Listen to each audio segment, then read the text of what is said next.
Good morning, good afternoon and good evening. It's Lee from Magnetic North Adventures. Hope you're all doing well.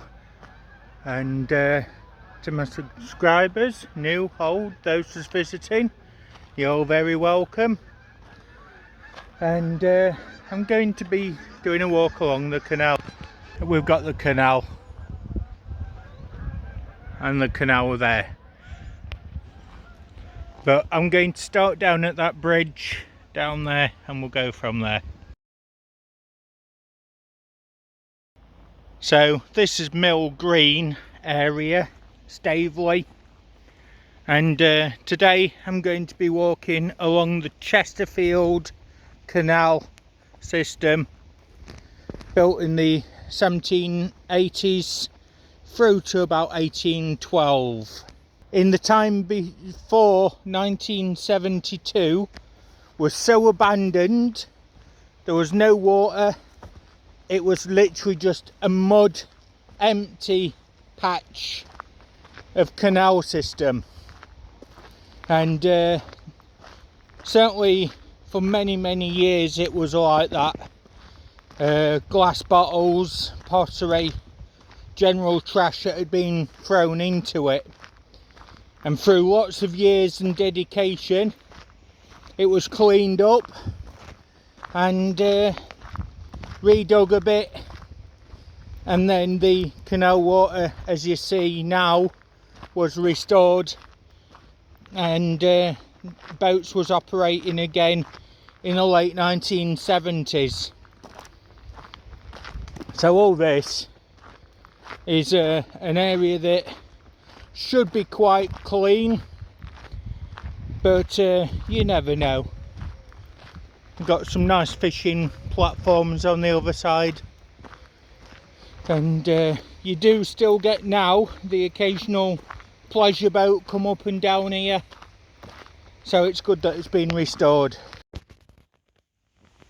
So I've just found this old footpath, and it comes to the foundations of where a bridge used to be.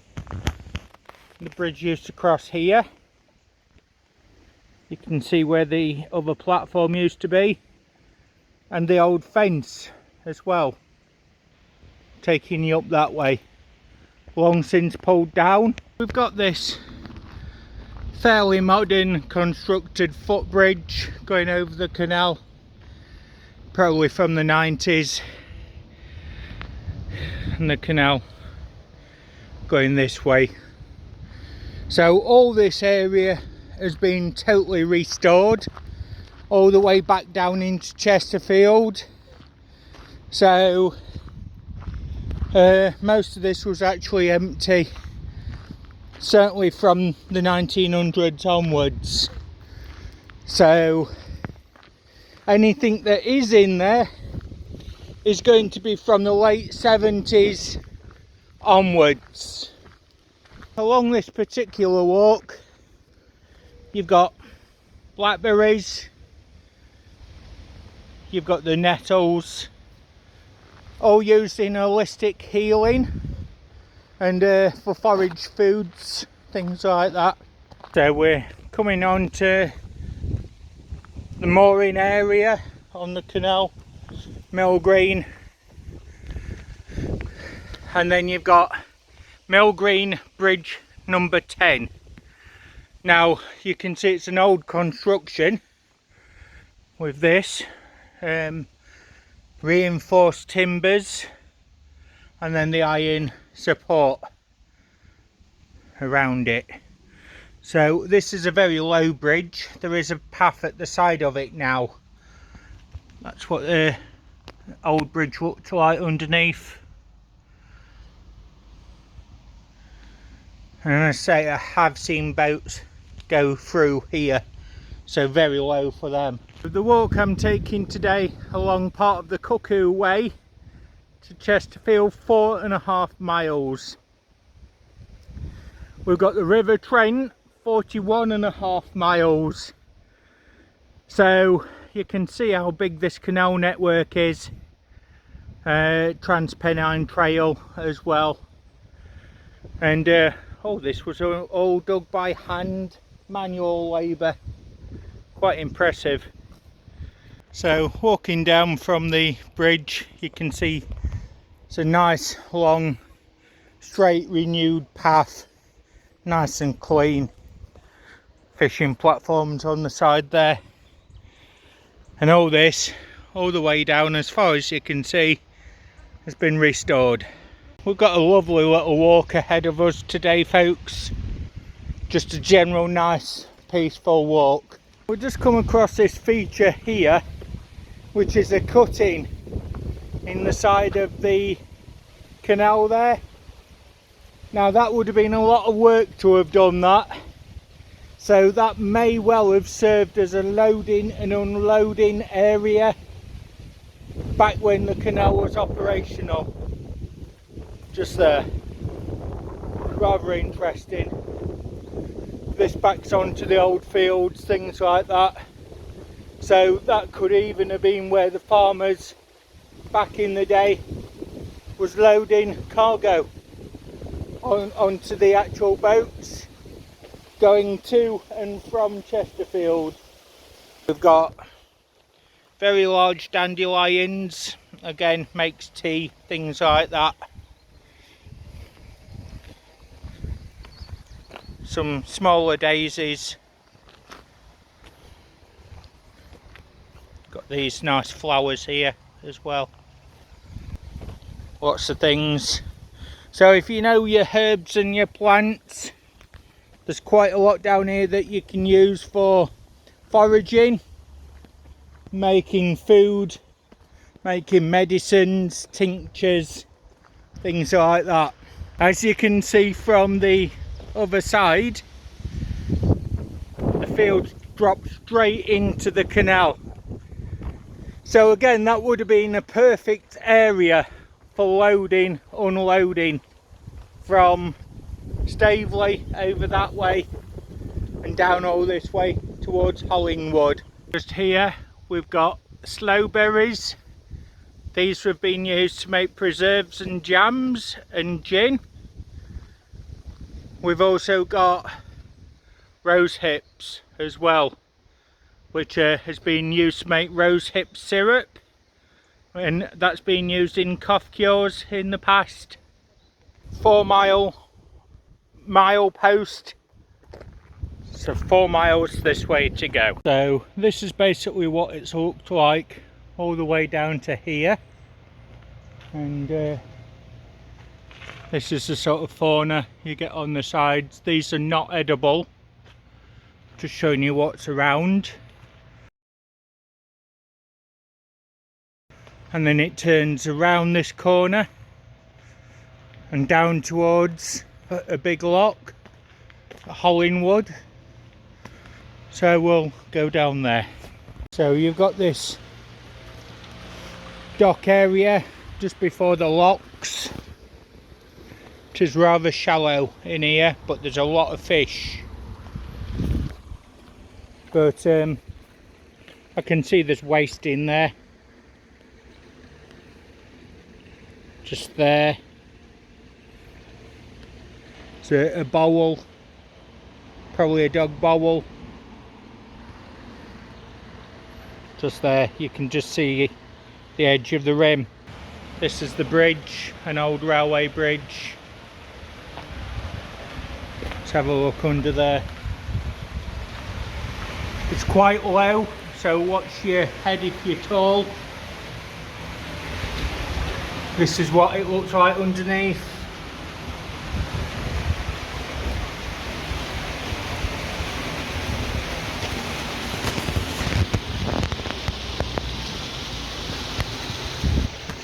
Hollingwood hub and a lock. Date stone 1892, and it continues along down towards Chesterfield town this way. Just past the Hollingwood hub, it opens up again to a more natural environment. You've got the growth on the side, footpath going off up there, I don't know where that goes to. So you've got a pipe bridge down there, and then it twists and turns a bit more. Path has got wide again, There's quite a few narrow bits along here, but as you can see from the embanking, it is starting to collapse in. This is a rather deep section of the canal here. There's no metal sides whatsoever along here. At least certainly not anywhere in this section. And there wasn't in the Hollingwood part either. So if you have got a scrap wagon and means of carrying, this could be a very good area to test the waters. Some of the fishing platforms are now run down and somewhat abandoned. People have been magnet fishing in the past here, but it is a beautiful area. Again, you can just see how the banks just start to collapse in. So we're coming up onto another lock area. You've got some old farms and things here at the back of the canal.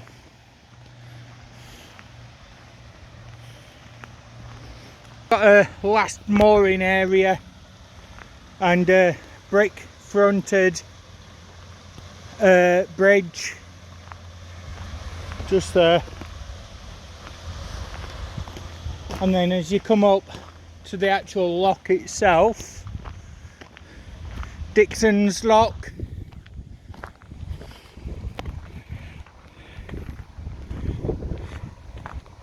This is quite an unusual one to have this little bridge. That's a height. And this was restored in 2014, just so you can see the lock itself there. And it's very, very deep water.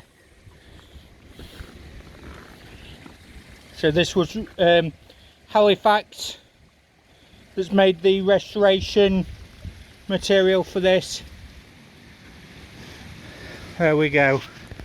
So all down the footpath there's a number of these memorial benches. Quite a lot of places to sit and enjoy the scenery, the wildlife, and listen to the sounds of nature.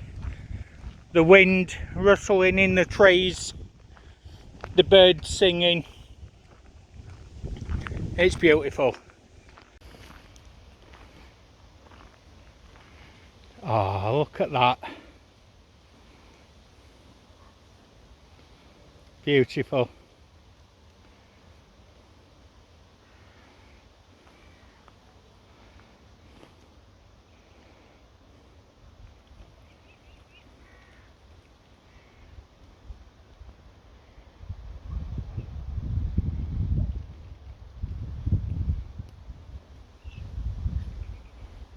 Makes your walks like this worthwhile.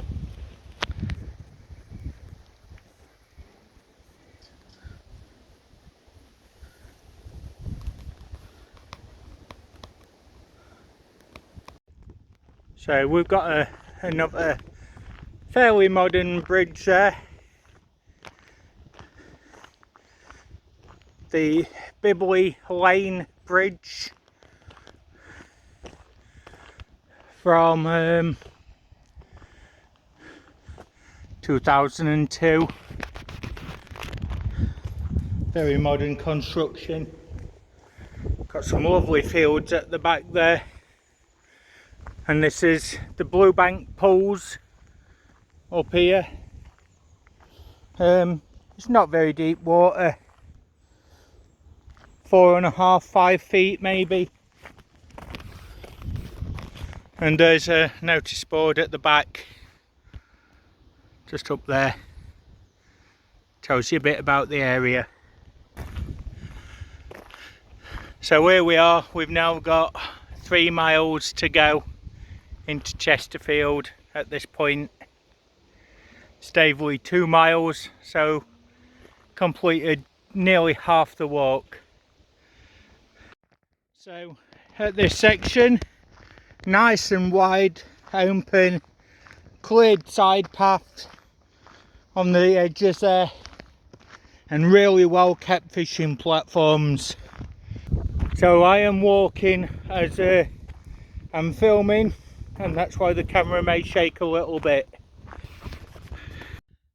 So just here we've got a small apple tree.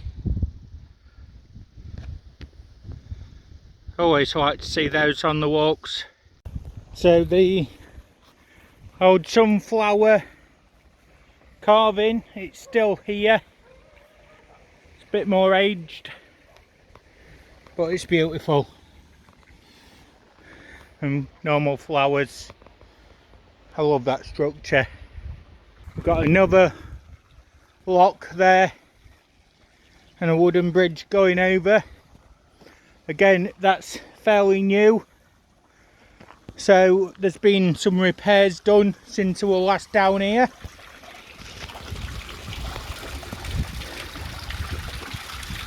In 2009 this one was restored.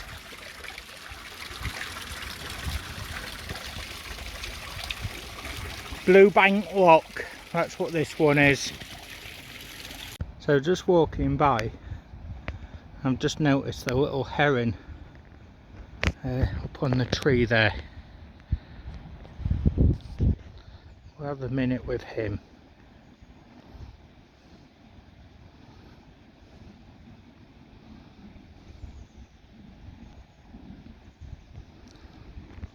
Beautiful, but we're going to leave him to it because I don't want to disturb him.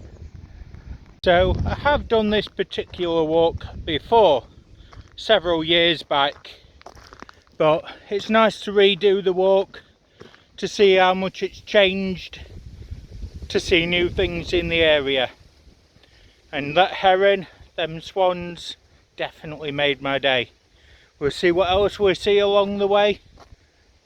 Look at that beautiful field at the back there as well. I'm enjoying the fact that we're now in cooler weather. Still nice, but very overcast. I have got a coat with me as well, just in case it does decide to rain. So this particular part is well worthy of note. It opens up extremely wide here, almost like a river, but this is actually still a canal. And got again lovely natural flowers, dandelion and I think burdock, a few other things. But it opens up extremely wide here, and this was an industrial area. We've got a small water course down that way,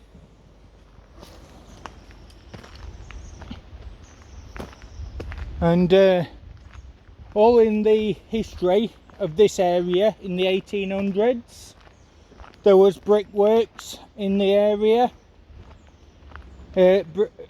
Brimington brickworks. You'd also got the Weedon Mill brickworks.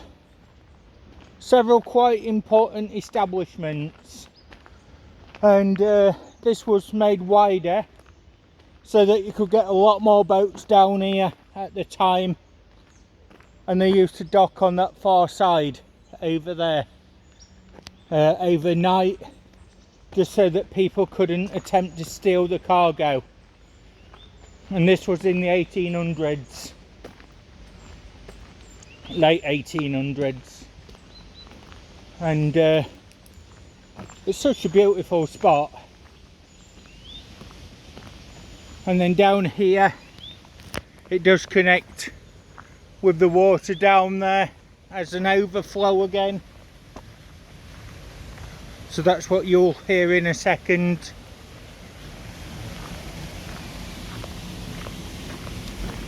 Morning. So there you go, it's feeding down and into that section there. Another mile marker, number 2. So I'm over halfway there now.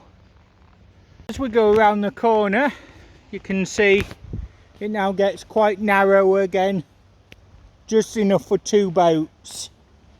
So we're back onto the normal canal, and this would just literally be for ferrying cargo and your pleasure craft at the time.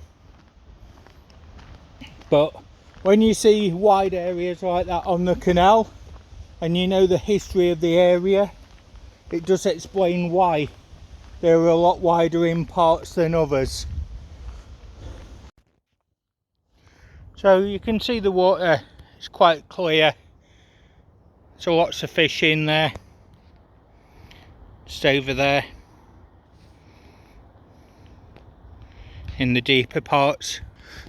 So just off the canal you've got this old railway bridge, and the canal's just down there, so we could go back to the canal. So that's the old railway bridge down there. This was once an old mineral railway for coal, and from this point, River Trent, 44.25 miles. Got Chesterfield 1 3/4 miles, Brimington and the local shops that way. And this is the canal system again, just here, the old locks, things like that. And at this section of the canal, again, it's very low, and you've got to watch your footing, because it's not that far from the edge into the water. Again, natural stone sides, and sadly many a cyclist have slid and gone into the water. And then we've got down towards Station Road, Brimington, up here. So thankfully this notice board survives, and it's the nature reserve information, so telling you about water voles, dragonflies, things like that. We've got kestrels in the area. That's a map of the area I've just been walking. So we'll continue all the way down. Currently down here, was up there. So you've got this bit here under the main road bridge, and that used to be a pub up there. So there could be things in the water here.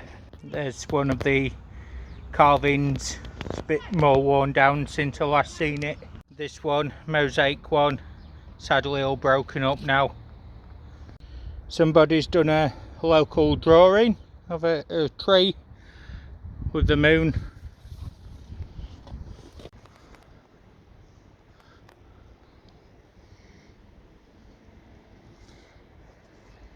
Vehicle graveyard, cars, boats, few trucks, caravan.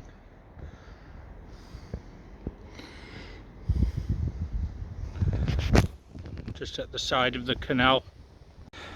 So as we come down the canal here, we've got another railway bridge crossing over the canal. So these new railings have been put in for safety. That's what the bridge is like underneath as it twists over and back onto this side. Just here we've got number 1, so 1 mile to go. Currently we're walking the Drone Valley Way as well on the canal.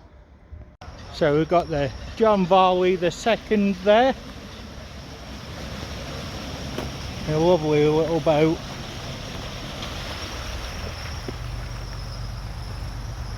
Hiya.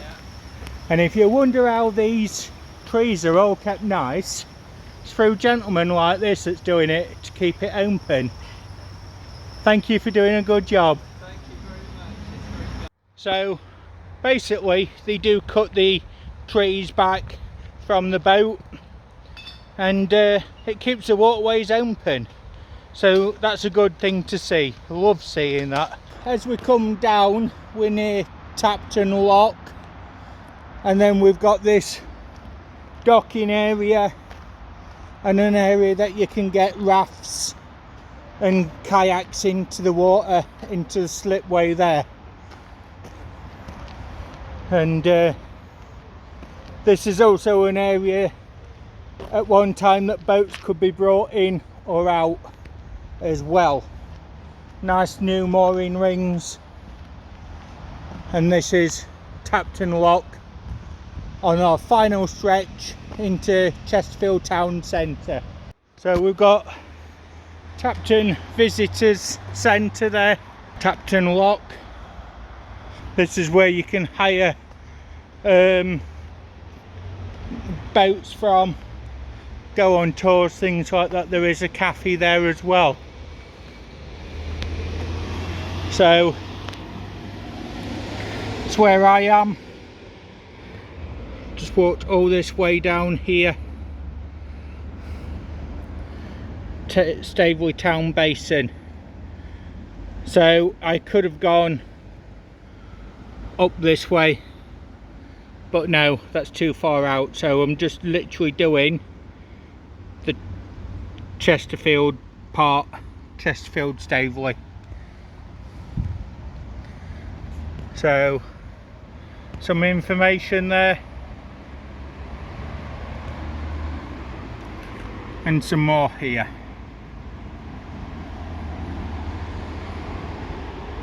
There we go. We've got another carving just there. It's a really nice owl, kingfishers, things like that, water vowel. So I like that. This is the Chesterfield Tapton Tunnel number 1.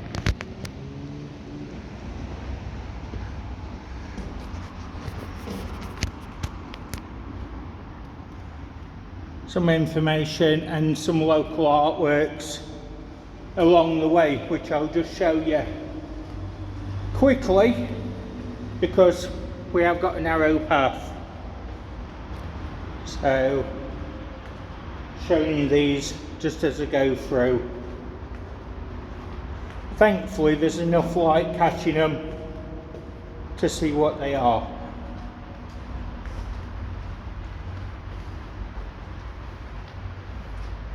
And another poem there, 2005.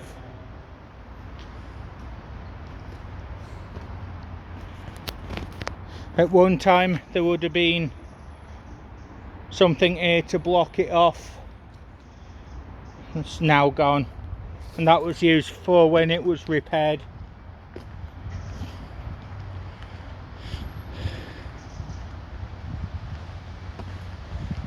You've got the moorings over here where the canal truss boats actually stay, and down that way you've got the river. So where all these houses now stand, there used to be a scrap breaker's yard, and it's said that tanks was broken up there in World War II. Now along this particular section, the last mile into town, there's not really a lot that you can see. And even at this end of town, the fishing platforms, they're abandoned. Quite a bad state of repair. Quite difficult to get to from the banking. You've got a few that are maintained, but even these are starting to rot, as you can see on this one.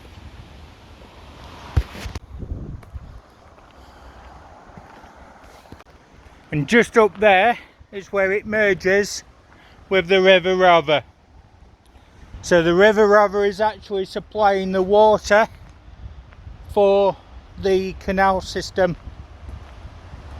and we'll just complete this little walk here so you can see the last bit of the Chesterfield Canal starting here, and then there is an area further back called Canal Wharf, so boats did go down the river as well to the canal part of the wharf there, the loading, the unloading, the docking areas. But this part here, this is the part where the river actually joins the canal, and as you can see, there's debris just there washing in from the river. So that's the river Rather, that's the Chesterfield Canal going that way.